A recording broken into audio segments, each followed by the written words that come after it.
کچھ لوگ کہتے ہیں کہ 10 محرم الحرام کو امام علی مقام اور اہل بیت اطہار کو یزیدیوں نے شہید کیا تو ہمیں سوگ منانا چاہیے، یعنی غم منانا چاہیے۔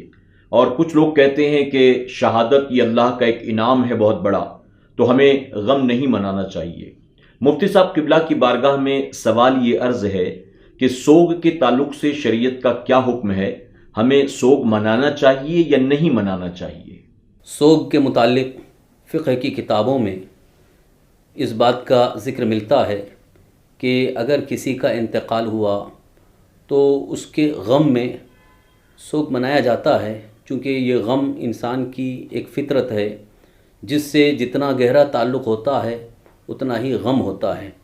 لیکن اس غم کا اظہار اگر نوحہ اور ماتم کے ذریعے ہوتا ہے تو اس کی سخت ممانعت ہے، جیسا کہ رافضیوں میں غم کا اظہار نوحہ اور ماتم کے ذریعے اور مرثیہ پڑھ کر کے ہوتا ہے، جبکہ نوحہ اور ماتم یہ سخت حرام ہیں۔ احادیث کریمہ میں ان کی سخت مذمت آئی ہے، لہٰذا محرم شریف میں جو لوگ سوگ مناتے ہیں رافضیوں کے طریقے پر یہ ناجائز ہے۔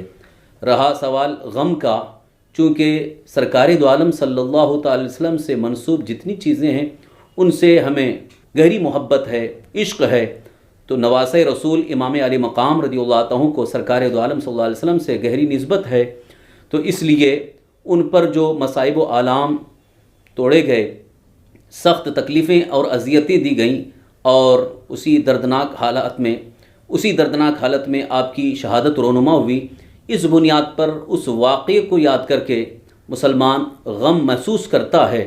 لہٰذا اگر یہ فطری غم ہے تو اس میں کوئی حرج نہیں، لیکن اس غم کا اظہار سوگ کے طور پر کرنا یہ جائز نہیں ہے۔ سوگ کے طور پر جیسا کہ مکمل طور پر گھر بند اور کھانا پینا سب بند اور دکانیں بند، اور ساتھ ہی ساتھ نوحہ، ماتم، چہرے پر مارنا، سینے پر مارنا، کپڑے پھاڑنا، یہ سارا سوگ ناجائز و حرام ہے۔ باقی رہا غم، دلی طور پر غم اگر محسوس کیا جائے تو اس میں کوئی حرج نہیں ہے۔ اسی طرح سے سوگ کا ایک مسئلہ عورت کے ساتھ ہے کہ جس عورت کے شوہر کا انتقال ہوا اس کے لیے سوگ کی اجازت ہے 4 ماہ 10 دن تک، جس کو عدت بھی کہا گیا۔